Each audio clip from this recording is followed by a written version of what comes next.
The rise of Chinese AI chatbot DeepSeek has taken the world by storm. There's a Chinese startup that few people had ever heard of until the past few days. It's called DeepSeek.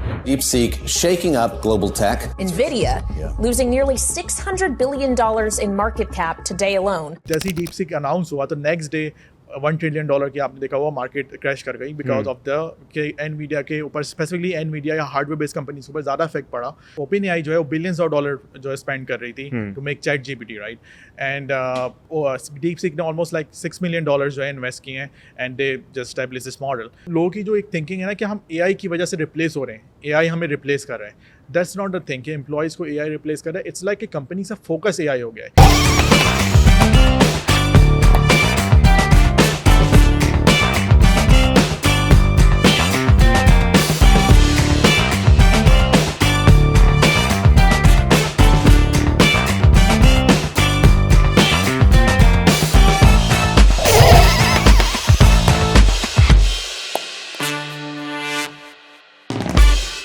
Hello and Assalamu alaikum everyone, this is me Uzair Hassan and you are watching yet another episode of the Sapiens Experience podcast. In today's episode, we decided कि हम बात करेंगे AI के बारे में and how AI is evolving and किस तरह वो हमारी ज़िंदगियों में include हो जाएगा, हो भी गया है और किस हद तक हम इसकी penetration जो है अपनी work life में देख सकते हैं आने वाले कुछ टाइम में. So with that, we have an expert joining us all the way from USA and of course हम podcast USA में ही कर रहे होते लेकिन हमारी जो गेस्ट हैं he is traveling usually लेकिन इस टाइम पे वो USA में थे तो हमने आपको इंट्रोड्यूस कराने के लिए उनको बताया कि he is from USA, Mr. माज जाफरी. अस्सलाम वालेकुम माज, कैसे हैं आप? वालेकुम सलाम उज़ैर, आप कैसे हैं? मैं ठीक हूँ and good to see you माज. Thank you so much. And जब लास्ट हमारी बात हुई थी तो हमने काफ़ी चीज़ों के ऊपर डिस्कशन किया लेकिन कुछ ऐसे इंटरेस्टिंग टॉपिक्स थे जो हम या हमारे जो फ्रेंड सर्कल थे वो काफ़ी इंटरेस्टेड थे और काफ़ी इन्वॉल्व थे जब आप बता रहे थे उसके बारे में. सबसे पहले तो माज लोगों को बताने के लिए you are into IT consultancy and उसके अलावा वॉकर्स पे आपकी कंपनी है जिसको आप हेड कर रहे होते हैं. थोड़ा सा बताएं what actually Walkers Bay is doing right now. So basically हमारा जो मेन पर्पस है हम डिफरेंट कंपनीज़ को अप्रोच करते हैं. स्पेसिफिकली हमारा टारगेट होता है जो सॉफ्टवेयर बेस्ड कंपनीज़ हैं या नॉन सॉफ्टवेयर बेस्ड भी कंपनीज़, उनको हम बेसिकली ये प्रोवाइड करते हैं कि हम उनको कंसल्टेशन प्रोवाइड करते हैं. Like we provide software developers, ठीक है, we provide it can be even non-technical as well, like graphic designing and even the marketing as well. But usually हमारा जो फोकस होता है मेन जो सॉफ्टवेयर डेवलपमेंट की साइड पे होता है. ओके. तो हम उसमें AI इंजीनियर्स भी प्रोवाइड करते हैं, उसके बाद हम सॉफ्टवेयर इंजीनियर्स भी प्रोवाइड करते हैं एंड आर्किटेक्ट्स भी प्रोवाइड करते हैं. तो यूजुअली हम कंपनीज़ के पास एक पैकेज लेके जाते हैं that if you are failing in IT sector तो we can provide you the IT expertise. So that's our goal, that what we usually do. And उससे हमें ये होता है कि एक हमारी कंपनी उससे ग्रो भी हो रही है ऑफ कोर्स और दूसरी कंपनीज़ को जो है वो उससे हमें बेनिफिट होता है कि उनको ज़्यादा IT पे फोकस नहीं करना पड़ता, इंटरनली हायर नहीं करने पड़ते लोगों को. Okay. We can provide all in one solution for them. अच्छा माज, IT कंसल्टेंसी के ऊपर बात करेंगे एंड ऑफ कोर्स हमने देखा कि रिसेंटली काफ़ी जो कंट्रीज़ हैं खासतौर से साउथ एशियन कंट्रीज़ की बात करें, पाकिस्तान, इंडिया, इनकी काफ़ी पेनिट्रेशन रही है IT फील्ड के अंदर. लेकिन let's talk a little about AI. सबसे पहले तो AI में हमने देखा कि जब चैट GPT आया OpenAI की तरफ से तो वो बहुत ही ज़्यादा जो है छा गया आते ही एंड उसके बाद हमने देखा कि उसकी जो पेनिट्रेशन थी मार्केट के अंदर बहुत तेज़ी से हुई. लेकिन if you are going to compare OpenAI with DeepSeek जो कि अभी एक चाइनीज़ AI सॉफ्टवेयर है जिसके कोड्स भी वाइडली अवेलेबल हैं और उसको हम यूज़ करके अपने ओन जो है सॉफ्टवेयर डिज़ाइन कर सकते हैं. थोड़ा सा ये बताओ कि तुम इस एवॉल्वमेंट को कैसे देख रहे हो अभी, खासतौर से OpenAI की जो इंपॉर्टेंस थी तुम्हें लगता है कि कम हो गई है DeepSeek के आने की वजह से? सो रिसेंटली ना मैं एक सैम एल्टमैन जो CEO हैं OpenAI के, मैंने प्रेस कॉन्फ्रेंस देखी एंड ही वाज सेइंग कि वो सू करेंगे DeepSeek को बिकॉज DeepSeek इज़ जो यूज़ कर रही है उनके काफ़ी चीज़ें यूज़ कर रही है फ्रॉम OpenAI. स्पेसिफिकली उनके कुछ मॉडल्स हैं, इंटरनल मॉडल्स हैं जो कि DeepSeek यूज़ कर रही है, जो क्लेम OpenAI ने किया है. And OpenAI is not going for to sue them, but that's what we heard, like कि उसमें से कुछ चीज़ें ऐसी हो रही हैं जो DeepSeek ने चैट GPT की बेसिकली OpenAI की यूज़ की हैं, specifically when it comes to data. उन्होंने जो डाटा है जो OpenAI के पास है वो उन्होंने यूज़ किया है. लेकिन OpenAI ने अपना डाटा कहाँ से लिया है? So that's the thing. That's what they are saying. Like उन्होंने या तो scrap किया data, if they have, or yeah, probably that's what they want to do. क्योंकि उन्होंने ज़्यादातर डाटा आई गेस इंटरनेट से उठाए हुए खुद OpenAI ने. Yes. So specifically जब हम उनसे काफ़ी इंटरव्यूज अगर आप देखेंगे OpenAI के एम्प्लॉइज़ के, so they say like they publicly जो भी डाटा अवेलेबल होता है YouTube से, Facebook से, Instagram से, they usually use that data to train their models. और डीप सीक के ऊपर जो मेन जो कंसर्न है लोगों का जो इतना शोर मचा वो ये बचा कि OpenAI जो है वो बिलियंस ऑफ डॉलर जो है स्पेंड कर रही थी to make ChatGPT, right. And DeepSeek ने ऑलमोस्ट लाइक $6 million जो है इन्वेस्ट किए हैं and they just establish this model and which is really cheap. जो भी मिड साइज कंपनी है वो उसके लिए $5 to $6 million in US it's not a big deal.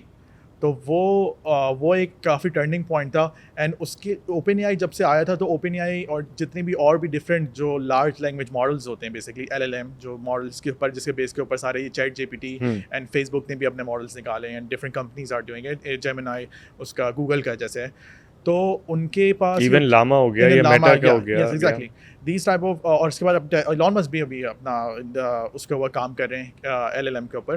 तो वो तो मुझे उसी वक्त आइडिया हो गया था क्योंकि अपनी ट्वीट्स पे अक्सर OpenAI को क्लोज्ड AI लिख रहा होता है. he was the investor of OpenAI starting में और उससे उन्होंने बैक ऑफ कर लिया बिकॉज उनके कुछ इश्यूज थे सैम मैनेजमेंट के साथ जो उन्होंने खुली पब्लिकली और वो नज़र भी आता है इशू.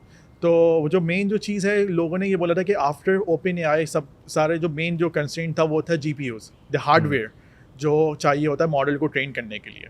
और उसकी बेस के ऊपर NVIDIA जो एक कंपनी है जो प्रोवाइड करती है ग्राफिक कार्ड्स वो काफ़ी उनके स्टॉक काफ़ी हाई है. Even the companies was employees जो कंपनी दुनिया की सबसे बड़ी कंपनी है वो in the hardware industry for over $3 trillion या कुछ तो वो yes. So that exactly happened like जो उनके इंटरनल एम्प्लॉइज थे वो मिलियनेयर हो गए रातों रात क्योंकि AI का इतना बूम चढ़ा और ये सब हुआ और that's a big change for a company. So अब उसके बाद क्या हुआ जब जैसे डीप सीक अनाउंस हुआ तो नेक्स्ट डे $1 trillion की आपने देखा हुआ मार्केट क्रैश कर गई बिकॉज ऑफ द के NVIDIA के ऊपर स्पेसिफिकली NVIDIA या हार्डवेयर बेस्ड कंपनीज के ऊपर ज़्यादा इफेक्ट पड़ा क्योंकि अब उनकी डिमांड कम हो गई थी क्योंकि एक जो आर्किटेक्चर चलाने के लिए क्योंकि सबसे ज़्यादा जो एक LLM की कॉस्ट आती है वो हार्डवेयर की आती है. अगर आप हार्डवेयर की कॉस्ट कम कर देंगे जैसे डीप सीक ने क्लेम किया कि हम $6 million में हमने बना दिया है and ChatGPT was saying like OpenAI के हम $1 billion लगेंगे क्योंकि हम वी नीड हार्डवेयर. तो वो चीज़ आपने फिर कम करके तो आपने NVIDIA की जो वर्ड थी वो आपने कम कर दी. अच्छा थोड़ा सा मुझे ये भी बताओ for all the people who are watching कि NVIDIA के जो स्टॉक्स थे वो तो चलें सबसे ऊपर थे स्काई रॉकेट कर रहे थे लेकिन US ने ये भी चीज़ इंश्योर की कि जो NVIDIA के हार्डवेयर है वो आई गेस किसी तरीके से जो इस तरह की चिप्स लोगों को चाहिए थी वो ना मिले लोगों को, खासतौर से चाइनीज़ गवर्नमेंट या चाइनीज़ जो मैन्युफैक्चरर्स हैं उनको नहीं मिले. तो उसके बावजूद जो लिमिटेड रिसोर्सेज थी चिप्स की क्योंकि इनका तो क्लेम यही था कि हमारे पास इसको और बड़ा करने के लिए हमें और ज़्यादा चिप्स चाहिए, हमें और ज़्यादा हार्डवेयर चाहिए. तो उन्होंने ये चीज़ कैसे मैनेज की?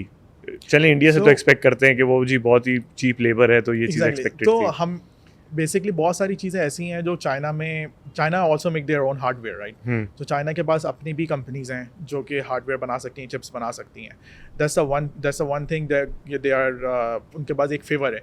और इवन अगर आप डीप सीक को यूज़ करेंगे तो यू गोना सी के उन्होंने काफ़ी चीज़ें ऐसी रखी हुई हैं कि if you gonna ask any type of political question to DeepSeek वो उसका आंसर सही से नहीं करता. चाइनीज़ गवर्नमेंट से रिलेटेड आई गेस जो ज़्यादातर होते हैं क्वेश्चंस. सो वो इनके लिए काफ़ी चीज़ें वो चाहते हैं कि हम ट्रांसपेरेंसी नहीं रखें. Of course they have. और NVIDIA के साथ साथ there is a competitor of NVIDIA which is AMD. और AMD can support China as well because NVIDIA already US में काफ़ी बड़ी मार्केट उसकी कैप्चर कर चुका है. And then the next one is the AMD market. तो AMD अगर अपने उसके ऊपर AI के ऊपर ज़्यादा फोकस करेगा तो of course AMD will be a big competitor for NVIDIA. And it used to be. एंड अगर आप हिस्ट्री में देखें तो NVIDIA and AMD was used to compare before but ये जब से AI आया तो NVIDIA was on top of the list. अच्छा माज ये जो AI के डिफरेंट सॉफ्टवेयर्स हैं चाहे वो OpenAI हो गया या DeepSeek हो गया इसके अलावा लामा हम डिस्कस कर रहे थे तो इन सब की जो रैंकिंग है वो मुख्तलिफ लोगों ने जो है इवैल्यूएट किया है. एंड उस हिसाब से हमने देखा कि DeepSeek जो है अभी जबकि लॉन्च हुआ है एंड इसकी रैंकिंग सबसे ऊपर आ रही है इन टर्म्स ऑफ रीजनिंग कि जो रीजनिंग करने का जो कैपेबिलिटी है वो DeepSeek के पास ज़्यादा है क्योंकि ChatGPT में आप सवाल लिखते हैं वो ज़्यादा आ जाता है.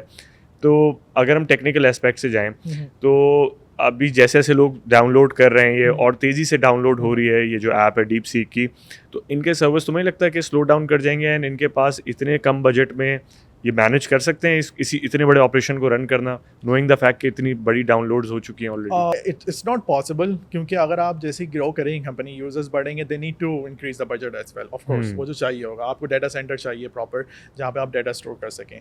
तो वो तो एक एक्सपेक्ट होता है कि जहाँ पे आप मॉडल्स को ट्रेन करते हैं, right, that's one thing. Another part is to store the data, तो यूज़र्स का डाटा है, राइट। अगर आप चैट जीपीटी यूज़ करते हैं तो आपकी हिस्ट्री सेव होती रहती है, आप जो भी हिस्ट्री होती है, just like your browser history, तो वो सब चैट होती रहती है। या व्हाट्सएप के ऊपर आपकी चैट्स होती है, वैसे चैट जीपीटी के ऊपर चैट्स भी सेव होती रहती हैं आपकी।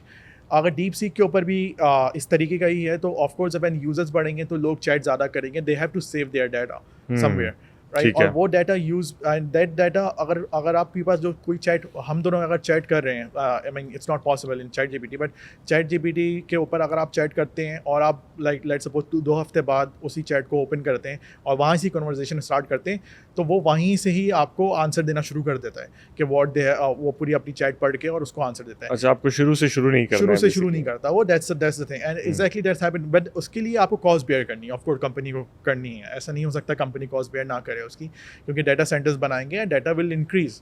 It's not just one part of data to train the model, it's like saving the data that users are using, right. So that's two thing. और ये कॉस्ट बढ़ेगी, सर्वर्स की कॉस्ट, एंड ये क्रैश कर भी सकता है। चैट जीपीटी भी क्रैश करता है, ओपन एआई की वेबसाइट, फेसबुक भी क्रैश करता है, इंस्टाग्राम भी क्रैश करता है। तो ये सारी चीज़ें सर्वर्स के साथ क्रैश करती हैं and it can be anything, it can be a code bug, जो टेक्निकल बग्स भी हो सकते हैं, या can be a server issue as well.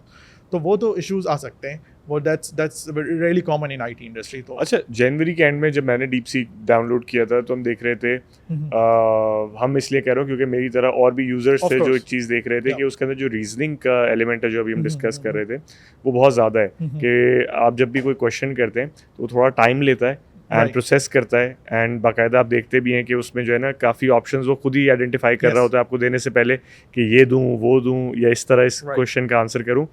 वो जो टाइम था वो उस वक्त शायद 20-25 सेकंड होता था, वो मैं देख रहा हूँ कि वो टाइम इंक्रीज करता जा रहा है। जो रिव्यूज़ आ रहे हैं लोगों के कि अब हमें अपनी क्वेरी को सॉल्व करने के लिए 2 आंसर सही आ रहे हैं, लेकिन उसमें टाइम अब ज़्यादा मजीद लग रहा है। तो इज़ इट बिकॉज कि उनके सर्वर के ऊपर बर्डन ज़्यादा आ गया है या क्या? दैट्स ऑल्सो पॉसिबिलिटी, सर्वर के ऊपर बर्डन भी आया होगा, क्योंकि एक आर्किटेक्चर लेवल के ऊपर दैट्स पॉसिबल कि अगर यूजर ज़्यादा हैं तो आपके पास लोड तो आता ही है, that's for sure, that's one thing.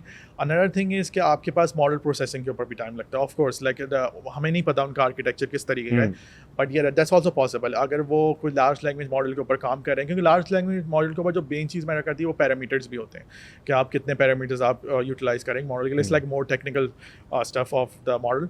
लेकिन वो जो चीज़ होती है वो चीज़ मैटर करती है कि आपकी प्रोसेसिंग किस तरह। ऑफ कोर्स आर्किटेक्चर बहुत मैटर करता है कि जब आप एक कोई भी सॉफ्टवेयर बनाते हैं, या आप चाहे वो एआई बेस्ड सॉफ्टवेयर हो या नॉन एआई बेस्ड सॉफ्टवेयर हो, तो वो डिफाइन करता है कि आपकी प्रोसेसिंग आप कितना फास्ट प्रोसेस करेंगे। फेसबुक पे भी यूजर्स बहुत ज़्यादा होते हैं, लेकिन वो सही चलता है। Of course it's a big company, right, it's a $1 billion, more than $1 billion company, like I think, I am not sure what's the current revenue, but वो उस तरीके से करें क्योंकि उनके पैसे लगाते हैं। सही है। इसी तरह डीप सीक पैसे लगाएगा तो of course, but DeepSeek का जो मेन कंस्ट्रेंट आएगा वो आएगा, it is a Chinese based company, so that's a big, ये बैरियर्स हैं, that's a barrier for a company.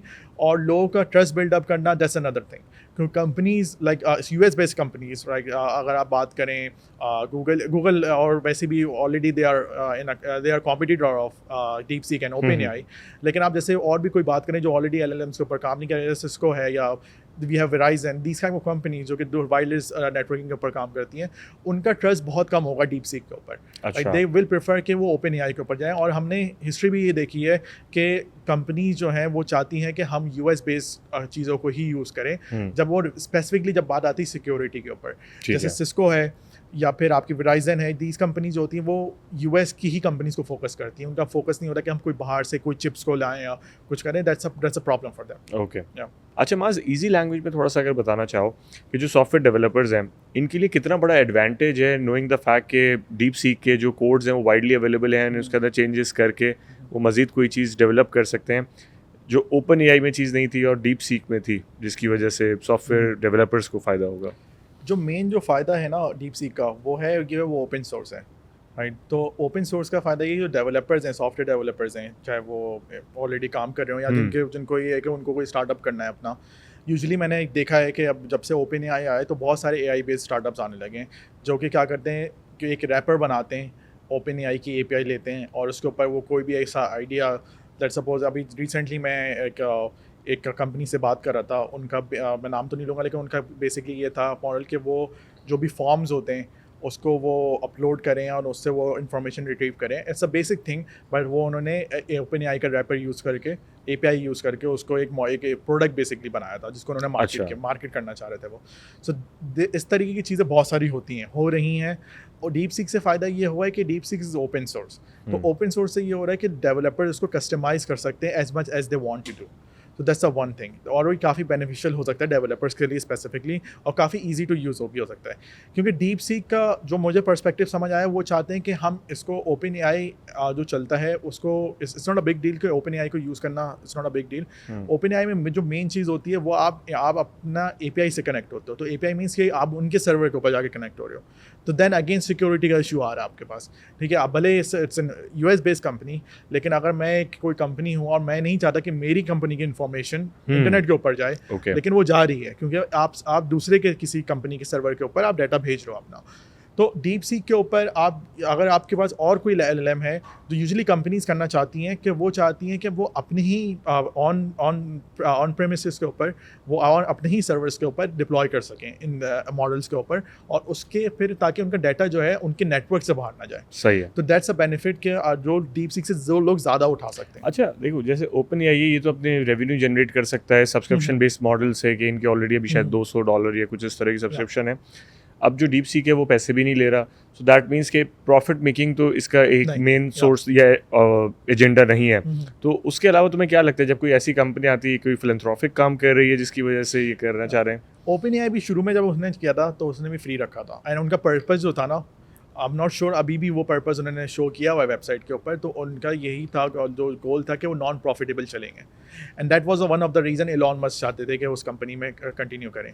But फिर ये हुआ कि वो नॉन प्रॉफिटेबल से वो प्रॉफिटेबल कंपनी में वो कन्वर्ट हो गई। There was a lot of reason, क्योंकि वो कॉस्ट बेयर नहीं कर पा रहे थे उसकी, क्योंकि इन्वेस्टर से वो इन्वेस्टमेंट कितनी उठाएंगे कि वो उसको चलाने के लिए दे नीड रेवेन्यू, और उस रेवेन्यू के लिए उन्होंने ये सब कुछ शुरू किया, जो कि आज इट्स पेड है, ओपन एआई इज पेड। वैसे आप यूज़ कर सकते हो उनका जो बेसिक वेरिएंट है विदाउट पेइंग देम, बट अगर आपको अच्छी परफॉर्मेंस चाहिए and if you want to get the API for your organisation, कि अगर आप चाहते हो ऑर्गेनाइजेशन लेवल के ऊपर वो उसको इंटीग्रेट करें, तो आपको पैसे देने पड़ते हैं।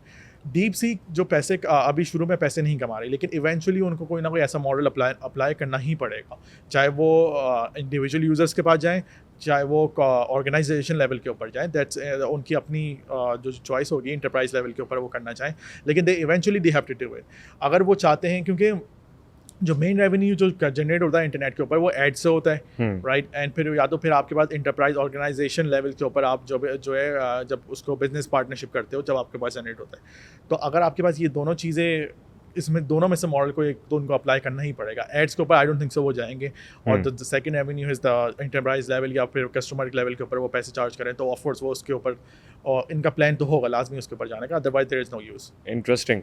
तो हमने एक डिटेल डिस्कशन की ओपन एआई और डीप सीक के बारे में। I really wanted you to give a brief introduction to this software as well, और काफ़ी हद तक लोगों के भी समझ में आया होगा। अच्छा, अब आते हैं थोड़ा सा आईटी कंसल्टेशन की तरफ। एंड आईटी कंसल्टेंसी के अलावा हमने जो एक चीज़ देखी है, as we are from the South Asian countries, तो वहाँ पे हमने देखा है कि जो ट्रेंड है रिसेंटली आईटी ट्रेनिंग का, कोर्सेज का, काफ़ी लोगों ने अंडर ग्रेड प्रोग्राम्स में रह कर ही अब जो है अपने आप को इसके अंदर इवॉल्व कर रहे हैं कि उनके पास टेक्निकल नॉलेज है। एंड पाकिस्तान की बात की जाए तो उधर भी काफ़ी लोग आईटी की एजुकेशन दे रहे हैं, ले भी रहे हैं, गवर्नमेंट लेवल पे भी NGOs भी दे रही हैं। तो थोड़ा सा ये बताओ कि क्या एडवांटेजेस हैं और डिसएडवांटेजेस क्या हैं, क्योंकि मुझे ऐसा लगता है कि जो सबसे ज़्यादा प्रॉब्लम अभी लोगों को आ रही है वो क्लाइंट्स ढूंढने में आती है या प्रैक्टिस के लिए आती है, क्योंकि सब लोग एक ही चीज़ सीख तो गए, लेकिन हंटिंग जो है सबसे बड़ी प्रॉब्लम मुझे आजकल नज़र आती है वैसे तो। अच्छा, उसकी जो मेन रीज़न है ना कि देयर आर स्टिल, हम पाकिस्तान और इंडिया को कंपेयर करते हैं इस चीज़ के ऊपर, सबसे पहला हमारा जो पर्सपेक्टिव है, लेकिन इंडिया इज़ बहुत आगे। उसका बहुत सारे रीजंस हैं। एक तो सबसे बड़ा उनका पॉपुलेशन है, ऑफ कोर्स, उसके बाद उसकी वजह से they are much ahead from this. अच्छा, पॉपुलेशन बड़ा होना एडवांटेज भी होता है? एडवांटेज ऑफ कोर्स, बिकॉज आपके पास पॉपुलेशन है, आपके पास अगर 10 लोग हैं, 10 लोग में 2 लोग बिजनेस आइडिया बिजनेस करना चाहेंगे, राइट? आप जहाँ बिजनेस करोगे वहाँ आपको सॉफ्टवेयर चाहिए, eventually you need a software. अगर आप एक क्लोथिंग स्टोर भी खोलोगे, देन यू नीड अ और आपका कंज्यूमर खुद इतना बड़ा मार्केट है आपका। एग्जैक्टली, आपके पास कंज्यूमर ही इतने बड़ा मार्केट, तब भी उनके यूट्यूबर्स के पास भी ना रेवेन्यू इसलिए आता है क्योंकि उनके पास पॉपुलेशन इतनी ज़्यादा, उनकी व्यूअरशिप ज़्यादा है, right? And that's a thing कि उनके पास IT रेवेन्यू, अगर आप उनके शार्क टैंक को कंपेयर करेंगे हमारे शार्क टैंक से, लाइक पाकिस्तान की शार्क टैंक से, तो there is a big difference कि उनके रेवेन्यू, उनकी जो पिच होती है वो उनके रेवेन्यूज़ ही बहुत करोड़ से स्टार्ट होते हैं, और हमारे जो है वो it's a big difference between the numbers. So वो एक मेन रीज़न है आई थिंक जो इन दोनों मार्केट को जो है ना। And the second reason is exposure. Pakistani को एक्सपोजर कम है एज़ कम्पेयर टू इंडियंस। उसका रीज़न ये है कि इंडियंस जो हैं वो बहुत ज़्यादा, एक तो पॉपुलेशन ज़्यादा है, उसकी वजह से वो बहुत ज़्यादा बिग टेक कंपनीज़ में जो है ना एम्प्लॉयड हैं, और बड़ी बड़ी पोजीशन के ऊपर एम्प्लॉयड है। इवन एवरीवन नोज़ के CEO, गूगल का CEO हो गया, इवन पहले जो X का CEO था वो भी, और उसके बाद Nokia and every other company जो कि बिग टेक कंपनीज है, उन सबके CEOs जो हैं वो यूजुअली इंडियंस होते हैं, या नॉट इवन CEO, तो कोई CFO, कोई अच्छी बड़ी पोजीशन से जो लोग हैं वो इंडियंस ओरिजिन के लोग हैं जिन्होंने होल्ड की हुई हैं। अच्छा माजी, तुमने बड़ा इंपॉर्टेंट पॉइंट बताया, लेकिन एक चीज़ जो हम देखते हैं, क्योंकि मैं जो हूँ Pakistani channels and Indian channels को बहुत क्लोजली फॉलो कर रहा होता हूँ, तो जब वहाँ पे एडवर्टाइजमेंट आते हैं इंडिया की अगर हम बात करें, सो आई हैव सीन के हर 2 नॉर्मल एड्स के बाद अगर कोई मसाले का ऐड है, सॉफ्ट ड्रिंक का ऐड है, तो उसके बाद एक एप्लीकेशन का ऐड ज़रूर आता है कि ये एक एप्लीकेशन, इसको डाउनलोड करें, या ये एक सॉफ्टवेयर है, और उसके अंदर उन्होंने सेलिब्रिटी इंडोर्समेंट्स भी लिया है। कंपेयर टू पाकिस्तान कि हमें ऐसी कोई ऐप या ऐसा कोई प्लेटफॉर्म नज़र नहीं आता, अनलेस वो कोई फूड पैंडा हो या कोई एक राइड शेयर ऐप हो, सिर्फ इनके एड्स आ रहे होते हैं। इसका रीज़न तुम्हें क्या नज़र आता है सबसे पहले, कि जो मार्केट है वो फेवर नहीं करता इस चीज़ को, या लोगों का माइंडसेट अभी इतना फ्लरिश नहीं किया है, या और कोई इशू है इसके ऊपर? आई थिंक इंडिया तो क्या हम बाद में बात करते हैं, लेकिन पहले पाकिस्तान में जो मेन जो इशू है वो ये है कि पाकिस्तान में बहुत सारे कंस्ट्रेंट्स भी हैं। द मेन कंस्ट्रेंट जो है ना वो एक्सेप्टेंस है लोगों की, कि लोग जो है ना वो, एक तो लोगों की एक जो थिंकिंग एबिलिटी है ना कि पाकिस्तानी प्रोडक्ट होगा तो वो तो फेल होगा। पाकिस्तानी कोई अगर हम एप्लीकेशन यूज़ करें, आपने फूड पांडा की, food Panda is not also a Pakistani brand, तो वो दैट्स अ थिंग। और आप ऊबर यूज़ करते हैं पाकिस्तान में, ऊबर भी पाकिस्तान का ब्रांड नहीं है। तो वो सारी चीज़ें जो पाकिस्तान के अपने फूड डिलीवरी आते हैं वो नहीं चलती, ठीक है। देयर आर, जो पाकिस्तान में बहुत सारे बने भी हैं, ठीक है, लेकिन वो नहीं चल पाते। अभी देयर वाज अ कंपनी बहुत फेमस, मतलब जो ऐड चल भी रहे हैं वो किसी फॉरेन ऐप की जो है वो डिस्ट्रीब्यूशन आपको एक तरीके से मिली है, उसको सिर्फ प्रमोट हो रहा है। लोकली जितने भी आए थे, आपने देखा होगा, अगर एक बहुत सारे स्टार्टअप्स थे जिन्होंने मिलियंस ऑफ डॉलर की, 80-90 मिलियन डॉलर की जो है ना इन्वेस्टमेंट भी ली थी। Airlift was one of them. Airlift ने बड़ा अच्छा टेक ऑफ किया था, अच्छा टेक ऑफ किया था, और उन्होंने, उनका बिजनेस मॉडल ही बहुत अच्छा था। देन सडनली वो कोलैप्स हो गए। तो दैट्स अ थिंग कि, और दूसरा रीज़न ये है कि हम लोग बहुत ज़्यादा जो है ना, हमारा एक्सपोजर नहीं है। हम लोग यूजुअली जो है ना, हम लोग इन्वेस्टमेंट ले लेते हैं और वी ओवर एम्प्लॉय पीपल, ठीक है। जो एक कंपनी का जो एक वन ऑफ द रीजन, ये तुम बता रहे हो कि मेनली पाकिस्तान में इस वक्त ये चीज़ हो रही है। पाकिस्तान में भी नहीं, यूजुअली इंडिया में भी होता है ऑफ कोर्स, लेकिन इंडिया में ज़ाहिर है कंपनीज बहुत ज़्यादा हैं, तो फेलियर्स इंडिया में भी दिखता होगा, इसको ऑफ कोर्स दिखता होगा। लेकिन जो मेन जो इशू आता है वो आता है, आपने इन्वेस्टमेंट ले ली, फिर आपने ओवर एम्प्लॉयमेंट कर ली, राइट। फिर आपके पास, आपने $100 मिलियन आपने ले लिया, अब $100 मिलियन का आपका प्लान होना चाहिए, right. That's the one thing that you need to figure it out. और आपके पास जो प्लान नहीं है, आपने ओवर एम्प्लॉयमेंट कर ली, आपने हर चीज़ के लिए बंदा हायर कर लिया, राइट। तो आपने अपने पर्सनल असिस्टेंट भी हायर कर लिया, आपने सब कुछ हायर कर लिया, तो वो फिर रेवेन्यू आप कब तक चलाओगे उसका, right. And that's the problem. The second thing is कि हमारे पास पाकिस्तानी वेंचर कैपिटलिस्ट बहुत सारे हैं, ऐसी बात नहीं है, बहुत बड़े वेंचर कैपिटलिस्ट हैं हमारे पास, बट नहीं, इवन यहाँ पे सिलिकॉन वैली में जो हमारा ओपन है, उसके अंदर हम देखते हैं कि काफ़ी जो पाकिस्तानी हैं, ओरिजिन के लोग हैं, वो इन्वेस्ट करते हैं स्टार्टअप्स में। बिल्कुल करते हैं। हमारे पास उनका जो पाकिस्तान में बंदा बैठा हुआ है, उनका कॉन्टैक्ट उन तक पहुंच ही नहीं पाता, क्योंकि हमने कोई ऐसा चैनल अभी तक प्रोड्यूस ही नहीं किया।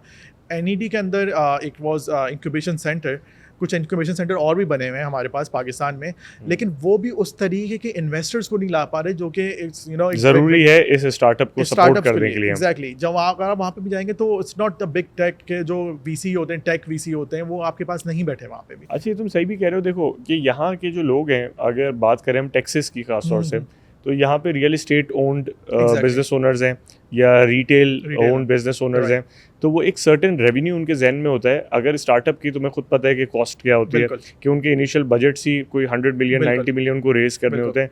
तो इस तरह के बजट को चाहे वो जितना सस्टेनेबल प्रोजेक्ट हो, यहाँ के लोग कभी भी उसको सपोर्ट नहीं करेंगे अनलेस उनका खुद का बैकग्राउंड टेक रिलेटेड ना हो, जो कि इस बात को समझ सकते हैं। बिल्कुल, क्योंकि वरना मैंने देखा है कि हवा में अगर कोई प्रोजेक्ट है वो तो यकीन ही नहीं करेगा जब तक उसके बैकएंड पे कोई सपोर्ट करने वाला, कोई बिटकॉइन, गोल्ड या प्रॉपर्टी ना हो। दैट्स राइट, ये बिल्कुल होता है, ऐसे ही है, यहाँ पे भी ऐसे ही है और पाकिस्तान में भी ऐसे ही है। पाकिस्तान में आपके पास हैं इन्वेस्टर्स, लेकिन वो आपको टेक में इन्वेस्ट करने को समझ नहीं आता। इस तरह के लोग भी देखे हैं जो शायद 100 करोड़ पाकिस्तान में जो है वो किसी प्रॉपर्टी के ऊपर लगा लेंगे, लेकिन 10 करोड़ जो है किसी वो स्टार्टअप में नहीं लगाएंगे। Exactly, that's true. ये मार्केट बहुत ज़्यादा पाकिस्तान में बहुत देखा जाता है ये। और आई थिंक पाकिस्तान में जो एक और रीज़न है ना, वो लोगों का लोग जो है ना, वो उनको चाहिए कि वो सीखें कि इंडियंस किस तरीके से काम कर रहे हैं, राइट। ऐसा मैं नहीं कह रहा कि इंडियन सारे सही हैं, ऑफ कोर्स, लाइक पाकिस्तानी भी सारे गलत नहीं हैं, मैं ये भी नहीं कह रहा, लेकिन बहुत सारे इंडियंस जो है ना, वो अब उनके कंपनीज बहुत आगे बढ़ चुकी हैं। अगर मैं टाटा एक there is a company Mindtree के नाम से, इट्स इंडियन कंसल्टिंग कंपनी है इंडिया की, वो माइक्रोसॉफ्ट के साथ काम करती है and it's a big company कि माइक्रोसॉफ्ट के हेडक्वार्टर में उनका अपना ऑफिस है। Like that's a big thing for इस तरीके की हमारी कंपनी क्यों नहीं आती, हमारी ऐसी कोई कंपनी। आईटी कंसल्टेंसी करना कोई इतनी बड़ी बात नहीं है, like anyone can do it. अगर आप पाकिस्तान में भी बैठे हुए हो, अगर आपका कोई कॉन्टैक्ट है, यू नो यू कैन, आपके कोई कजन्स हैं जो यूएस में रहते हैं, आप उनको अपने साथ मर्ज करो एंड उनको बोलो कि यार be a salesman for us, right, कि जाके सिलिकॉन वैली में, even not silicon valley, just. अच्छा, ये बहुत इंपॉर्टेंट चीज़ है, मैंने ये चीज़ रियलाइज़ की है कि इंडियंस जो है दे सपोर्ट ईच अदर, ठीक है। और पाकिस्तानी में ये भी होता है कि ये हमारा बिजनेस मॉडल कहीं आउट ना हो जाए, हमें नज़र ना लग जाए। तो हमें नज़र बहुत लगती है तो नज़र की वजह से हमारी काफ़ी चीज़ें रुक जाती हैं बीच में, क्योंकि जो हमने जो बात की, इसी तरह ही नेटवर्क डेवलप होता है कि आपका अपना कोई जानने वाला हो, कोई ब्लड रिलेटिव हो, रिलेशन हो, लेकिन रिकॉर्ड ही ब्लड रिलेशन से कभी बार इतने ख़राब होते हैं कि लोग ट्रस्ट करने में भी डर रहे होते हैं कि आगे हमारी चीज़ वो ना मैसअप हो जाए। ये चीज़ मैंने बहुत ज़्यादा देखी है, मैंने इंडियंस के साथ भी काम किया है और मैंने पाकिस्तान के साथ भी काम किया है and I am gonna say like मैं इंडियंस को हमेशा प्रेफर करूँगा ओवर पाकिस्तानी। ऑल्दो मैं ये नहीं कहता कि पाकिस्तानी अगेन के पाकिस्तानी सारे गलत हैं, लेकिन मेरा जो एक्सपीरियंस रहा है हमेशा वो पाकिस्तान के लिए, पाकिस्तानी साइड से हमेशा नेगेटिव रहा है, क्योंकि इंडियंस जितने डाउन टू अर्थ होते हैं, लाइक व्हेन दे नो, और अगर आप स्टूडेंट्स जितने इंडियंस आते हैं, अच्छा इंडियंस के पास एक फ़ायदा भी है because US really support them, ठीक है, आपके पास उनके लिए एंट्री बहुत ईजी है यूएस के अंदर। पाकिस्तानीज़ के लिए entry it's a bit hard, ठीक है, उसके बहुत सारे रिलीजियस रीज़न भी है, पॉलिटिकल रीजंस भी हैं, बट इंडियंस के लिए इट्स वेरी ईजी। और इंडियंस के लिए ईजी इसलिए भी बन गया है क्योंकि अगेन के उनके बड़ी बड़ी पोस्ट के ऊपर, कंपनीज़ के ऊपर, अगर H1B वीज़ा जो स्पॉन्सर कर रही हैं, ठीक है, अगर आपके पास गूगल है, गूगल यूएस में है, गूगल इंडिया में भी है, राइट, माइक्रोसॉफ्ट यूएस में भी, सबके बैंगलोर में ऑफिस है यार, ऑफिस, राइट, वहाँ पे लोग एम्प्लॉयज़ काम करते हैं, फिर वहाँ से वो यहाँ पे ट्रांसफ़र करवा लेते हैं। पाकिस्तान में ऐसा पॉसिबल ही नहीं है, पाकिस्तान में क्योंकि है ही नहीं कंपनी, गूगल भी नहीं है, कोई भी नहीं है, राइट, और कोई आता क्यों नहीं है, then there is a lot of reasons, like you know political reasons. अच्छा, तुमने इनिशियली बताया कि पाकिस्तानी के साथ काम करने का थोड़ा एक नेगेटिव एक्सपीरियंस भी हुआ है एंड हम्बल की तुमने बात की, तो प्रॉब्लम्स क्या है, ज़्यादा प्रॉब्लम्स क्या हैं जो तुम्हें लगता है कि फेस करता है यहाँ का बंदा पाकिस्तानी आईटी के लोगों को हायर करने? प्रॉब्लम्स, द मेन जो प्रॉब्लम है ना, वो है जो पाकिस्तानी में है, वो है झूठ। जो इस तरीके से वो ओवर कमिट कर देते हैं चीज़ों को, राइट, कि हो जाएगा, ओके, कैसे होगा, टाइमलाइन कोई डिफाइन नहीं की, टाइमलाइन डिफाइन, और वो टाइमलाइन ऐसी डिफाइन कर दी कि सामने वाला तो बहुत खुश हो गया कि यार हो जाएगा ये तो बहुत, क्योंकि अगर आप एक बंदे के साथ बैठे हो, स्पेसिफिकली आप किसी गोरे के साथ बैठे हो, राइट, अगर आप किसी यूएस बेस्ड कंपनी से बात कर रहे हो, ठीक है, और आप उसको आप एक ऐसी टाइमलाइन दे रहे हो, क्योंकि उसके लिए ये पर्सपेक्टिव होगा कि यार ये आपने 2 महीने का टाइम दिया, जो काम आपका 9 महीने में, 10 महीने में होना था, राइट, आपने 2 मंथ्स का दे दिया जस्ट कि आपको कॉन्ट्रैक्ट मिल जाए या आपको क्लाइंट मिल जाए। एक टेम्पररी रिलीफ तो दे दिया आपने क्लाइंट को, दे दिया, क्योंकि आपके पास एक्सपोजर ही नहीं है, आपके पास उसको पता ही नहीं है। आपके बहुत सारी चीज़ें ऐसी हैं जो मैं पाकिस्तान में भी जब काम करता था और मैं जब यहाँ पे आके देखी, इट्स टोटली डिफरेंट, राइट, जिस तरीके से लोग यहाँ पे काम करते हैं और छोटी छोटी चीज़ों के ऊपर जिस तरीके से फोकस किया जाता है, वो पाकिस्तान में फोकस नहीं किया जाता। स्पेसिफिकली अगर हम आईटी इंडस्ट्री के ऊपर बात करें, हम बहुत सारे जो स्टार्टअप्स होते हैं हमारे यहाँ पे, मैंने जो स्टार्टअप्स को देखा, वो होते हैं कि वो they start using, you know, they have proper documentation of everything, right, कि किस तरीके से हमने किस तरीके से बनाया है, पूरा आर्किटेक्चर ब्लूप्रिंट होता है। आप इन पाकिस्तान में चले जाएं, जो स्टार्टअप होगा वो बोलेगा कि यार ये सब चीज़ें फजूल हैं, हमने ना बस काम करना है, and that's not the thing, कि आपको प्रोफेशनल होना पड़ेगा from day one. You have to be professional. आपको ये नहीं कि आप कॉर्पोरेट लेवल का, startup is a startup again, but you have to be professional. आपके पास ऐसी स्किल सेट होना चाहिए कि आप सामने वाले से बात करो, उसको आप ऑन बोर्ड करने की बात नहीं होती, सिर्फ वो तो आपको टेम्प्रेरी रिलीफ मिल गया, आपको वो एंड टू एंड गोल भी अचीव करना है कि आप जब उसको एग्जीक्यूट करके आप उसको पूरा कंप्लीट करेंगे, वो बहुत लोग कम करते हैं।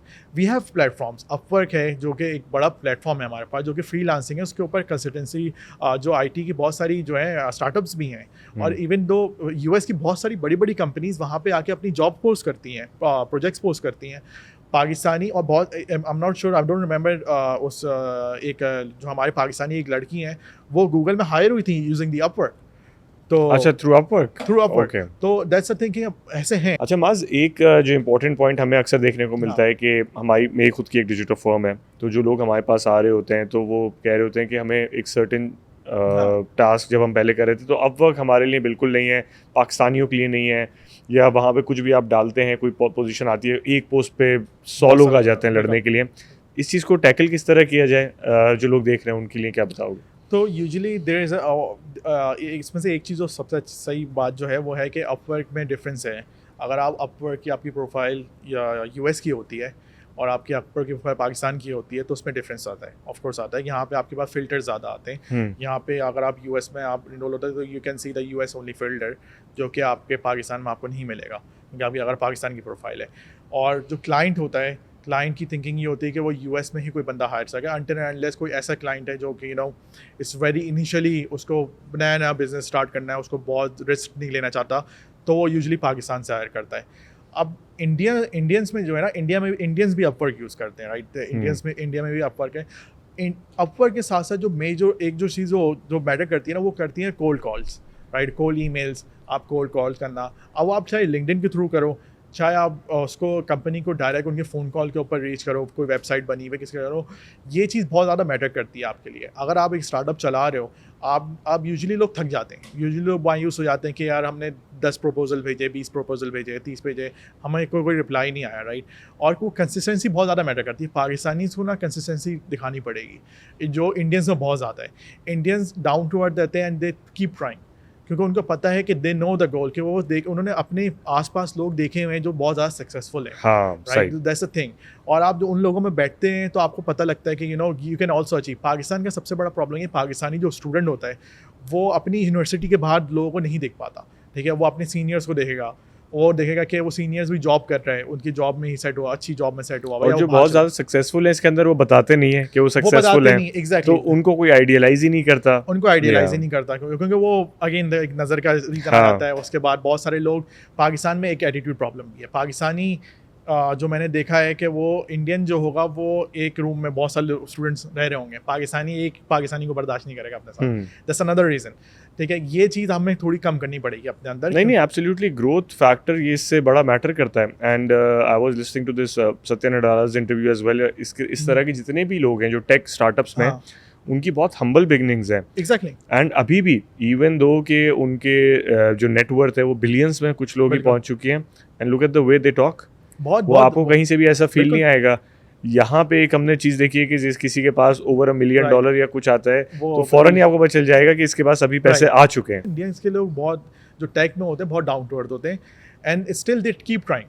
That's the main thing. आपका ये कोई ये नहीं होना चाहिए कि यार अब $1 मिलियन रेवेन्यू आ गया, बस चल रहा है, अब मुझे दिखाना है। और ये चीज़ बहुत ज़्यादा वो चीज़ होती है। आई हैव सीन पीपल, जो मैं पाकिस्तान में भी मैंने लोगों को स्टार्टअप्स में देखा है कि वो जो है ना, वो थोड़ा सा उनका रेवेन्यू बढ़ता है and they keep they are a big company, वो ऐसे पोर्ट्रे करते हैं कंपनीज को। अच्छा, मैं साउथ एशियन मार्केट्स में जो लोग अभी बैठे हुए हैं जिनके पास रेवेन्यू भी है and they are earning good as well, जब वो किसी स्टार्टअप में इन्वेस्ट करें या करने का सोचें तो कौन सी ऐसी चीज़ें उनको अभी देखनी चाहिए जिसका बैकग्राउंड समझ लो रियल इस्टेट का था, पैसे उसके पास थे, लेकिन अब वो अगर आना चाह रहे हैं स्टार्टअप्स में इन्वेस्टमेंट में, क्योंकि इसमें फेलियर्स भी होते हैं, लेकिन अक्सर हमने देखा है कि 5 अगर आपने जगह इन्वेस्ट किया तो एक आपको इतना रेवेन्यू दे देगा कि वो आपका कवर हो जाएगा। थोड़ा सा इसके बारे में बताओ। तो यूजुअली जो एक इन्वेस्टर की जो एक थिंकिंग होती है, right, I usually also invest in startups, तो उसमें होती यही है कि लोग जो हैं वो कंपनीज़ को 10 कंपनीज में इन्वेस्ट करते हैं, कोई 1 या 2 आइडिया हिट हो जाते हैं, ठीक है? अब वो एक जो बिल्कुल ही नॉन टेक्निकल बैकग्राउंड से अगर वो टेक में इन्वेस्ट करना चाहता है, टेक कंपनीज़ में इन्वेस्ट करना चाहता है, तो यूजुअली उसको सबसे पहले चाहिए किसी प्री रेवेन्यू कंपनी में इन्वेस्ट तो ना करें, ठीक है, राइट? अच्छा। उसके पास यूज़र्स को देखे कि उसके पास जो है ना फुटप्रिंट कितना है, यूज़र्स जितने, अगर कोई भी प्रोडक्ट है, अभी जो मेन जो मैं आई थिंक मैं समझता हूँ ना, जो टर्न अराउंड होगा इंडस्ट्रीज़ में, जो टेक बेस्ड टेक इंडस्ट्रीज़ में, वो हेल्थ केयर की साइड पे ज़्यादा होगा, और जो इंश्योरेंस बेस्ड कंपनीज़ हैं, इंश्योरेंस की जो इंडस्ट्री है, तो ये दो इंडस्ट्री जो है ना, ये अगर इसके ऊपर अगर कोई नया आईटी, मुझे जो लगता है कि लोग अगर इसमें एआई की लोग और ज़्यादा इन्वॉल्वमेंट करें, और कोई ऐसा स्टार्टअप आता है और जो लोग इस पर इन्वेस्ट करते हैं, तो आई थिंक लोगों को वो देखना चाहिए जो भी नॉन टेक्निकल। अभी काम शायद ज़्यादा मैनुअली हो रहा है इस वजह से। अभी काम manually, there is a lot of things कि जो लोग कर सकते हैं, ठीक है। अब इंश्योरेंस की बात आ जाती है, तो इंश्योरेंस में इंश्योरेंस एजेंट्स होते हैं जिनके लिए आप बहुत सारी चीज़ एआई बेस कर सकते हैं, राइट। और यूजुअली नॉन टेक्निकल इंडस्ट्री में टेक को घुसाना ना, वो होता है कि आप उसमें इट्स अ बिग हिट और इट्स अ बिग मिस, तो वो वाली चीज़ हो जाती है कभी कभी। लेकिन अगर वो बहुत हिट हो गया तो सारी जितनी भी नॉन टेक, अगर हेल्थ केयर की बात करते हैं, जितनी भी हेल्थ केयर कंपनीज़ हैं, राइट, अगर वो आपका आइडिया हिट हो गया, वो सारी हेल्थ केयर कंपनीज यूज़ करना शुरू कर देंगे वो, राइट। Okay. अगर वो मिस हो गया तो वो कोई भी यूज़ नहीं करेगा, right. So that's the thing, क्योंकि वो हेल्थ केयर कंपनीज, उनका फोकस आईटी नहीं है, राइट, उनका फोकस नहीं है, तो वो ये करेंगे कि वो डिफरेंट टूल्स को यूटिलाइज करते हैं, डिफरेंट प्रोडक्ट्स को यूटिलाइज करते हैं, और वो फिर अपनी कंपनी चला रहे हैं, उनका फोकस ही हेल्थ केयर है, they don't want to divert themselves, ठीक है। वो उनकी आईटी जो टीम होगी वो भी बहुत छोटी होती है, they don't focus on it. अब ये चीज़ होती है कि इसके ऊपर आप बहुत ज़्यादा फ़ायदा उठा सकते हैं, लेकिन टोटली डिपेंड ऑन रेवेन्यू, कि आप कंपनी किस लेवल के ऊपर। अगर कोई स्टार्टअप है, कुछ स्टार्टअप ऐसे भी होते हैं जो इन्वेस्टमेंट लेते रहते हैं, राइट। तो यूजुअली जो लोग होते हैं वो जो नॉन टेक्निकल हैं, तो वो उस पर देखेंगे उनका रेवेन्यू किस तरीके का है, राइट, उनके, क्योंकि वो टेक्निकल पर्सपेक्टिव को इतना ज़्यादा देख नहीं सकते, ऑफ कोर्स। सही है। और यूजुअली मैं ये प्रेफर करता हूँ कि आप किसी टेक पार्टनर को अपने साथ ऑन बोर्ड करो, राइट, जो कि टेक्निकल पर्सपेक्टिव को भी समझता है आपके पास। अगर आप इन्वेस्टर हो, अगर आप चाहते हो टेक कंपनीज में इन्वेस्ट करना, तो आपके पास कोई टेक्निकल एडवाइज़र भी होना चाहिए, राइट। वो कैन एनालाइज कि यार इस कंपनी में पोटेंशियल है या नहीं है। अगर आप ऑफ कोर्स ऐसे ही इन्वेस्ट करोगे तो आपके लिए वो बहुत बड़ा लॉस भी हो सकता है, दैट्स फॉर श्योर, क्योंकि आपको नहीं पता कि किस तरीके से revenue, and it's really easy कि अगर आप टेक्निकल कोई बिजनेस कर रहे हो और एक नॉन टेक्निकल को उसको अपने उसमें इन्वेस्टमेंट के लिए बड़ी इजीली आप कैप्चर कर सकते हो, बहुत इजी होता है इसको अपनी बातों में लाना, तो दैट्स नॉट अ प्रॉब्लम। अच्छा माज, रिसेंटली हमने एक पैटर्न बल के देखा है फॉलो होते हुए कि जितनी बड़ी टेक कंपनीज हैं, इन्होंने अपने काफ़ी एम्प्लॉइज़ को ले ऑफ भी किया है।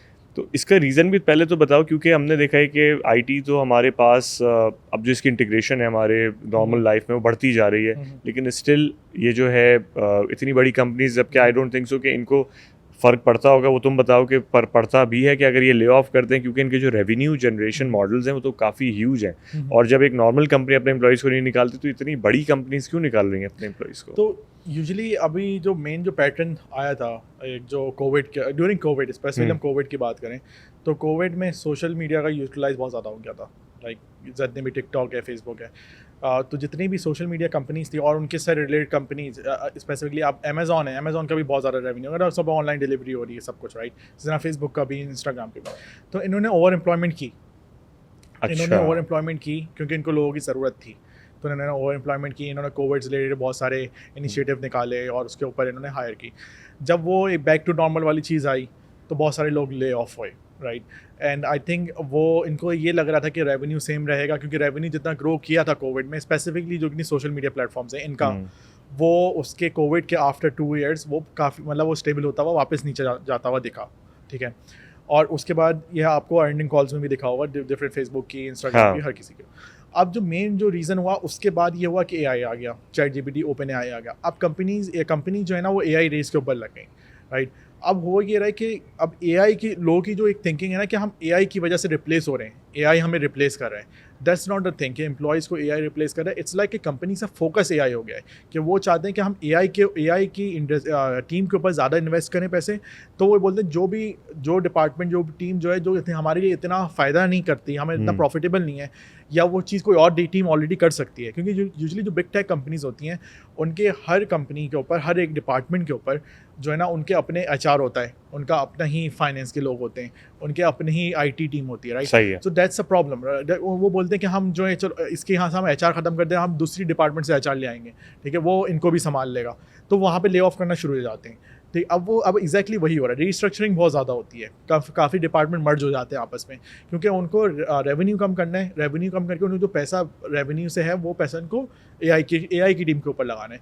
ये हमने पैटर्न काफ़ी कंपनीज में देखा है, और इवन एक्स में भी जब उन्होंने टेक ओवर किया, एलॉन ने ट्विटर को एक्स पे कन्वर्ट किया, तो उसने काफ़ी एम्प्लॉइज ऑलमोस्ट 50% लोगों को हटा दिया। उनकी थिंकिंग बहुत डिफरेंट है, उनकी थिंकिंग जो है मेन जो है वो ये है कि वो चाहते हैं कम लोगों में हम अच्छा काम कर मैक्सिमम रिजल्ट प्रोड्यूस करें। एग्जैक्टली, तो वो चाहते ही नहीं कि हमारे पास इतनी एम्प्लॉयमेंट हो। That's one of the reason. और ये चीज़ एक डिफरेंट पर्सपेक्टिव है, और बहुत सारी कंपनीज का पर्सपेक्टिव है कि वो चाहते हैं बस एआई के ऊपर हम अभी फिलहाल फोकस करें, नेक्स्ट 2 ईयर्स 3 ईयर्स जो भी उनका प्लान है कि हम उस पर फोकस करें, बाकी सब हमारे लिए सेकंड चीज़ है, सेकेंडरी है। उनका इवन जो उनका जो मेन रेवेन्यू है वो जैसे चल रहा है वो चलता रहे, बस हम एआई के ऊपर हम कॉस्ट कटिंग करें, एम्प्लॉयज़ को ले ऑफ करें, कॉस्ट कटिंग करें और एआई की टीम के ऊपर ज़्यादा पैसा लगाएं, वो उसको ग्रो करें, एआई की टीम को ग्रो करें। इट्स नॉट कि एआई से लोग रिप्लेस हो रहे हैं, that's not happening right now. अच्छा माज, थोड़ा सा रेवेन्यू जनरेटिंग मॉडल्स के ऊपर भी बात करेंगे, क्योंकि अक्सर हमारे पास इनबॉक्स में लोग आ रहे होते हैं, पूछ रहे होते हैं कि what are certain things that we can do in order to generate revenue. उसमें स्पेसिफिकली अगर कोई 9 to 5 जॉब नहीं कर रहा है, टेक रिलेटेड ऐसी कौन सी चीज़ें हैं जिसमें इन्वॉल्व होके वो अपने लिए कोई लाइवलीहुड अर्न कर सकते हैं?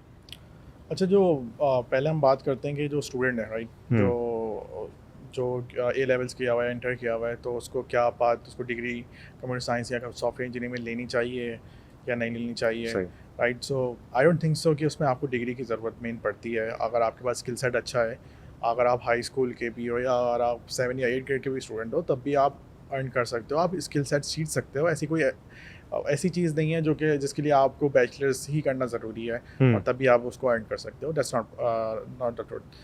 तो यूजुअली व्हाट आई प्रेफर कि लोगों को चाहिए कि वो कोड करना सीखें, द मेन थिंग कि वो कोड करना सीखें और फिर वो अपना इंटरेस्ट देखें कि आप उनका कोडिंग में इंटरेस्ट है या नहीं है। चाहे आपको अपना बिजनेस करना है, चाहे आप चाहते हैं अपना टेक स्टार्टअप हो, चाहे वो आप चाहते हैं अपनी जॉब हो, चाहे वो आप चाहते हैं फ्रीलांसिंग हो, कोड करना लाजमी सीखें। आप कोड करना सीखेंगे तो तभी आप टेक इंडस्ट्री को सही से समझ सकते हैं, किस तरीके से सॉफ्टवेयर एप्लीकेशन या टेक्निकल लेवल के ऊपर क्या चीज़ें किस तरीके चलती हैं। आपका बेसिक नॉलेज आपको यूट्यूब से मिल जाएगी।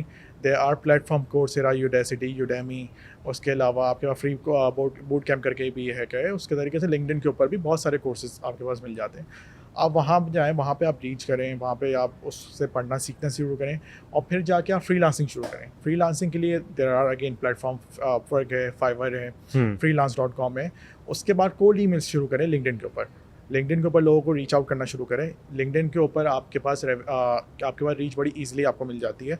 उसका रीज़न वो ये है कि अगर मैं आपको फॉलो कर रहा हूँ और अगर आप कोई पोस्ट डालते हैं और मैं उसको लाइक करता हूँ तो मेरे फॉलोअर्स भी वो चीज़ देख सकते हैं। अच्छा, लिंक्डइन पे ये चीज़ हो रही है, दूसरे प्लेटफॉर्म सब ये चीज़ खत्म हो गई है। दूसरे प्लेटफॉर्म पे ये चीज़ खत्म हो गई, तो इसके लिंक्डइन आपको लेकिन पैसे नहीं देता। हाँ, लिंक्डइन से आप रेवेन्यू नहीं कमा सकते, लेकिन लिंक्डइन आपको रीच ला के दे सकता है, फॉलोअर्स ला के दे सकता है। और अगर आप डेली पोस्ट कर रहे हो तो आप बहुत अच्छे उससे जो है ना फॉलोअर्स आपके बन जाएंगे, एक क्रेडिबिलिटी भी बन जाएगी। फिर आप कोल्ड ईमेल्स करेंगे तो लोग आपकी कोई अगर 1000 में से 10 लोग भी आपकी प्रोफाइल को देखते हैं तो उनको फिर ये हो जाएगा कि यार क्रेडिबल बंदा है, फॉलोअर्स हैं और क्या पोस्ट करता है उसका आप अपना पोर्टफोलियो वहाँ पे पोस्ट कर सकते हो लिंक्डइन के ऊपर डेली। और आप अपनी जो प्रोग्रेस है कि अगर आप इवन आपकी जो लर्निंग प्रोग्रेस है, अगर आप स्टार्ट कर रहे हो फ्रॉम डे 1 तो आप वहाँ पे पोस्ट कर सकते हो और लोगों को अपनी जर्नी दिखा सकते हो, जो कि काफ़ी लोगों के लिए फैसिनेट करता है कि you are doing something right, कि बाकी लोग इतना आप बैठे भी नहीं हो, आप कुछ कर रहे हो और कुछ सीखना चाह रहे हो। और बहुत सारे कंपनीज़ के लिए ये एक बहुत ज़रूरी चीज़ होती है कि एक बंदा हार्ड वर्किंग है, वो चाहता है कुछ ना कुछ सीखना। अच्छा, एल्गोरिथम की तुम बात कर रहे थे माज के, लिंक्डइन का ऐसा एल्गोरिथम है कि अगर आप किसी को लाइक करते हैं, किसी की पोस्ट आपके सामने से गुजरती है तो आपके फॉलोअर्स भी उसको देखते हैं, लेकिन ऐसी चीज़ फेसबुक पे हमें देखने को नहीं मिलती। फेसबुक पे रीच जो है वो ऑलमोस्ट वो वाली अब नहीं रही है, अनलेस अगर आप उसके ऊपर ऐड या बूस्ट करें। तो डू यू थिंक कि ये जो कंपनीज हैं ये एट लार्ज इस तरह की चीज़ प्लान आउट करिए ताकि अपने रेवेन्यू इंक्रीज कर सकें? ऑफ कोर्स लिंक्डइन के ऊपर तो मेन जो चीज़ है, LinkedIn is a networking right. आप प्रोफेशनल नेटवर्क्स बनाते हो लिंक्डइन के ऊपर, तो वो तो चाहते हैं कि लोग एक दूसरे से कनेक्ट हों ज़्यादा, राइट। और लिंक्डइन जो पैसे मेन कमाता है वो प्रीमियम से कमाता है। लिंक्डइन का प्रीमियम प्रोफाइल अगर आप लोगे, जो कि आई थिंक $40 या $50 पर मंथ होती है उनकी जो है, और वो फिर वो उनका बहुत बड़ा रेवेन्यू है, इट्स अ बिग रेवेन्यू। और फिर एड वो भी लोग भी चलाते हैं, ऐसी बात नहीं है वो लोग ऐड नहीं चलाते, लेकिन वो एड्स जो है कंपनी बेस्ड एड्स होते हैं। अगर जैसे मेरी कंपनी है तो मैं अपनी कंपनी का एड चलाऊँगा to promote my company, that's a different thing. लेकिन एक इंडिविजुअल कॉन्टेंट क्रिएटर जो है वो अगर फेसबुक के ऊपर, इंस्टाग्राम के ऊपर, ऑफ कोर्स फेसबुक और इंस्टाग्राम का मेन रेवेन्यू एड्स के ऊपर से आता है, राइट। सही है। तो वो और इंडिविजुअल एड्स के ऊपर आता है। अगर मैं कोई चीज़ बेच रहा हूँ, राइट, तो मैं उसका ऐड के जाऊँगा, मैं उसको बूस्ट करूँगा, मैं अपनी प्रोफाइल को बूस्ट करूँगा, मैं कोई भी चीज़ बूस्ट करूँगा, तो वो चीज़ जो है तभी वो आपको बूस्ट करना पड़ता है ताकि आपके एड्स जो है ना वो बढ़े। और इसी तरीके के पैटर्न्स मैंने देखे हैं डिफरेंट कंपनीज़ के ऊपर भी, जो अगर आप उनके डायरेक्ट कॉम्पिटिटर्स बन जाते हो, भले आप इंटेंशनली नहीं बने, अनइंटेंशनली बन गए, तो बड़ी बड़ी कंपनीज़ को मैंने देखा है जो आपको डाउनग्रेड करना चाहती हैं। अच्छा। तो आई हैव सीन एग्जांपल्स, मैंने बहुत सारी एग्जांपल्स देखी हैं, मैंने ये एक्सपीरियंस खुद भी किया है कि लोग आपको डाउनग्रेड करते हैं, बड़ी बड़ी कंपनीज आपको डाउनग्रेड करना चाहती हैं, भले आप उनके वो उस रेवेन्यू के ऊपर लाई भी नहीं करते हो, भले उनसे बहुत दूर भी आप हो, फिर भी आप इनिशियल स्टेज पे भी हो, फिर भी वो आपको चाहेंगे कि आप डाउनग्रेड हो। तो दैट्स अ थिंग कि फेसबुक को पैसे कमाने हैं, यूट्यूब को भी पैसे कमाने हैं। ऑफ कोर्स एड्स उनके लिए बहुत ज़्यादा, यूट्यूब को तो एड्स पे ही चलता है। ऑफ कोर्स यूट्यूब जो है वो तो एड के अलावा तो चला ही नहीं सकता रेवेन्यू। अच्छा Maaz, towards the end of this conversation तुम ये बताओ कि are you working on a startup as well, क्योंकि तुम्हारी जो नॉलेज है वो काफ़ी ज़्यादा है अब इस फील्ड के अंदर, and you have seen these startups growing up and excel होते हुए, तो इसके बारे में कुछ शेयर करो। अभी रिसेंटली मैंने सोचा है कि I am gonna start, actually I started it working on a startup, my own product, not as an investor लेकिन as a creator itself. Yes, as a creator itself. तो ये मैंने इनिशिएटिव लिया है फ्रॉम जनवरी 2025 से। मैंने working तो मैं पहले से कर रहा हूँ, लेकिन इसको एग्जीक्यूट करना मैंने 2025 से स्टार्ट किया है। तो इसके ऊपर मैं काफ़ी टाइम मेरा इसके ऊपर भी जाता है ऑफ कोर्स, कि मैं देता हूँ उसके ऊपर, और मैं अपना, क्योंकि इवेंचुअली आपका जो गोल होना चाहिए वो होना चाहिए कि your product will earn you more, right. आपकी एक पैसिव इनकम होती है, आप कंसल्टेंसी में आप ग्रो कर सकते हो, of course you can earn a lot of money, लेकिन आपकी मेहनत बहुत ज़्यादा है, आपका जो लाइफ जो टाइम है वो गोल पे अचीव करने का वो बहुत लंबा है, राइट। प्रोडक्ट में अगर, लेकिन आपको स्टार्ट कंसल्टेंसी से करना चाहिए, क्योंकि उससे आप एक्सपीरियंस गेन करते हो, आपका ग्राउंड स्ट्रांग होगा बेसिकली, होता है, नेटवर्किंग बनती है, आपको एक्सपीरियंस, टेक का एक्सपीरियंस आता है।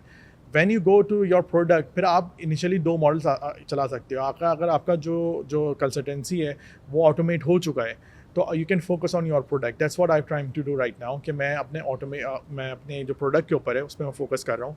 एंड इट्स मोर लाइक, जैसे मैंने आपको पहले भी बताया था कि मेरा जो कंपनीज़ के ऊपर जो एक मेन मोटिव है कि AI जिस तरीके से पूरी इंडस्ट्री को इवॉल्व कर रही है, पूरी दुनिया को इवॉल्व कर रही है बेसिकली, तो उसकी नॉन टेक्निकल जो साइड्स हैं, स्पेसिफिकली इफ हेल्थ केयर हो गया या फिर इंश्योरेंस हो गई, even the lawyers as well, जो कि एक लॉ फर्म जो कंपनीज होती हैं, इनकी जो प्रॉब्लम्स हैं उनको आइडेंटिफाई करके आप कुछ अपना प्रोडक्ट बनाएं, तो that will be really helpful. और उसके ऊपर, क्योंकि वो एक चीज़ है जो कि प्रॉब्लम भी सॉल्व करेगी, आपको मज़ा भी आएगा करने में, and it's gonna be profitable for you. अच्छा माज, इनिशियल इन्वेस्टमेंट इस तरह की जो स्टार्टअप है वो तुम्हें क्या लगता है कि जब तुम इसको डेवलप करोगे तो तुम्हें कितनी इन्वेस्टमेंट चाहिए होगी इन ऑर्डर इस स्टार्टअप को सामने रखने के लिए, लोगों के लिए, कि वो देख सकते हैं इसको कि ये चीज़ें चल रही है और हो रही है प्रैक्टिकल फॉर्म में? सो शुरू में हर किसी के पास टीम तो नहीं होती, ऑफ कोर्स, राइट, ठीक है। मेरा एक बेनिफिट ये है कि मेरे पास टीम है, राइट। तो मैं यूजुअली बहुत सारी चीज़ें अपने डेवलपर्स से, अपने लोगों से करवा लेता हूँ। जिनके पास टीम नहीं होती, ऑफ कोर्स दे वर्क खुद ही काम करते हैं, सारा A to Z उनका सब कुछ खुद ही होता है, कोड भी खुद ही कर रहे हैं, उसको हर चीज़ खुद ही कर रहे हैं। तो एक चीज़ डेवलप करने के लिए भी कॉस्ट चाहिए आपको, राइट। अगर आप इंडिविजुअली भी कर रहे हो, still you need a cost, आपको उसको करने के लिए। आप जब उसके लिए कॉस्ट चाहिए तो आपको थोड़ा बहुत रेवेन्यू, तो प्री रेवेन्यू आपको चाहिए, जिस तरीके से आपको मार्केटिंग करने के लिए चाहिए, राइट। अगर आपको सोशल प्लेटफॉर्म आपको बना रहे हो, कोई सोशल प्लेटफॉर्म बना रहा है, जैसे लाइक फेसबुक या लिंक्डइन की तरह कुछ आपने कुछ, ये मैच मेकिंग आजकल मैंने बड़े देखे हैं, जो एप्स बन रही हैं, मैच मेकिंग आप बना रहे हो, मैच मेकिंग चलेगा आपके, आप अगर आप उस पर कोई यूजर्स आते हैं, उनकी प्रोफाइल से जो पैसे आप अर्न करते हो उससे, फिर एडवर्टीजमेंट से चलेगा, 2 चीज़ों से चलेगा। लेकिन यूजर्स किस तरीके से आएंगे, मार्केटिंग से आएंगे, राइट। तो आप फेसबुक मार्केटिंग, गूगल मार्केटिंग, आप सब करोगे, उसके लिए आपको पैसे चाहिए अगेन। तो इनिशियली जो इन्वेस्टर होता है ना, वो मैच मेकिंग जो है ना, मैच मेकिंग इट्स काफ़ी सैचुरेटेड होती जा रही है मार्केट, क्योंकि इतने ज़्यादा आ रहे हैं, और ऑलरेडी बहुत सारे स्टेबल मार्केट में ऑलरेडी हैं, और बहुत सालों से 10-15 साल से कंपनीज बैठी हुई हैं जो कि मैच मेकिंग चल रही हैं। लेकिन होता है यूजुअली जो इशू है वो ये है कि लोग देखते हैं ट्रेंड क्या चल रहा है, और उसके बाद सब जंप इन कर जाते हैं, और फिर प्रॉब्लम सारी ये आती है कि जब आपके पास जो इन्वेस्टर होता है वो तंग आ जाता है। इन्वेस्टर वो ऑलरेडी 5 लोगों से मिल चुका होता है, और बोलते हैं सेम चीज़ बार-बार हर कोई पिच कर रहा है। अब वो बोलते हैं यार, या तो यूजर्स दिखाओ, ठीक है, रेवेन्यू दिखाओ, या तो हमें दिखाओ कि यार तुम्हारे यूजर्स कितने हैं, और यूजर्स के बाद रिकरिंग यूजर्स कितने हैं, राइट। अगर आपके पास अब मैच मेकिंग रिकरिंग यूजर्स आने नहीं सर है, भले अगर तलाक होगी तो ही आएंगे, ठीक है, वरना तो कोई आएगा ही नहीं। अब वो चक्कर है कि वो एक डिफरेंट प्लेटफॉर्म, लेकिन अगर आप जैसे फेसबुक की बात करते हैं या आप किसी ई कॉमर्स की प्लेटफॉर्म की बात करते हैं, ई कॉमर्स में स्पेसिफिकली आपके पास रिकरिंग कस्टमर्स आने चाहिए। अगर आपने कोई अपना ई कॉमर्स का प्लेटफॉर्म भी बनाया है, चाहे वो प्रोडक्ट भी बनाया है, ज़रूरी नहीं है अमेजोन या शॉपिफाई जैसा, आपने अपना कोड करके कोई आपका स्पेसिफिकली आपने कुछ बनाया है, उसके ऊपर रिकरिंग कॉस्ट कितनी आ रही है। उसके बाद आपके पास अगर आपके पास कोई ऐसा सिस्टम है जो कि हेल्थ केयर के हॉस्पिटल्स के लिए रिलेटेड, जो हॉस्पिटल्स को आप बेचते हो, लेट्स सपोज आपने किसी हॉस्पिटल को इंटीग्रेट करो अपना सॉफ्टवेयर, वो सॉफ्टवेयर कितने हॉस्पिटल रिकरिंग पे ले रहे हैं, या ऐसा तो नहीं है हॉस्पिटल्स ने लिया पहले मंथ लिया, दूसरे मंथ वापस कर दिया कि भाई हमारे काम का नहीं है। ये चीज़ें बहुत ज़्यादा मैटर करती हैं। तो ये आप पहले देखो कि ज़रूरी नहीं कि सब कर रहे हैं तो आप भी करो, ठीक है। अगर सब कर रहे हैं तो कितने लोग कर रहे हैं, क्योंकि don't jump into the bandwagon basically for Pakistan में पेपैल आज तक नहीं आया, राइट, लेकिन पेपैल के ऑल्टरनेटिव बहुत सारे आ गए। पेपैल के जब ऑल्टरनेटिव बहुत सारे हैं तो बहुत सारे लोगों ने जंप इन करना शुरू कर दिया। जब शुरू में नया पे आया, सादा पे आया, right, there are 2 companies, big companies जो कि पाकिस्तान में चल रही हैं। फिर उसके बाद भी बहुत सारे लोग आना शुरू हो गए, लेकिन it's too late now, right, कि अगर आप आके, लेकिन स्टिल आपके फिनटेक के अंदर फाइनेंशियल टेक्नोलॉजी के ऊपर ही बहुत सारी चीज़ें हैं जो कि आप रिजॉल्व कर सकते हो। ज़रूरी नहीं आप पेपैल जैसी कोई चीज़ रिजॉल्व करो, right. There are money transfer के बहुत सारे प्रॉब्लम्स हैं पाकिस्तान में। अगर आप पाकिस्तान से पैसे बाहर नहीं भेज सकते आज भी, right, so there is a lot of problem Pakistan में। मैं एक छोटी सी प्रॉब्लम बताऊंगा, even not in Pakistan, in the whole world. छोटी ट्रांजैक्शन, अगर मैं किसी को टिप देता, अगर मैं मैक्सिको में बैठा हूँ और मुझे किसी को टिप देनी हो, राइट, तो what I am gonna do, मेरे पास अगर पैसे नहीं है तो मैं क्या करूँगा।